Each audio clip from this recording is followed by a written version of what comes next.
Okay, we're talking about love, right? So, the one thing that comes to mind when we speak about love is obviously like the biblical notion of giving. I highly believe that if you dearly love someone, giving is not optional. You would give freely, you would give highly if you do love someone. And I think that's one thing that people need to understand, that when you love something, you give so much to it. You give yourself, your mind, your time, your emotions, and everything.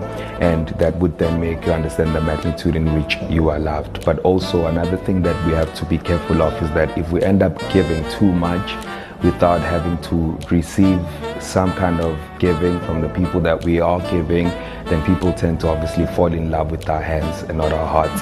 So there has to be a balance and a reciprocity to the amount and the magnitude of love that happens.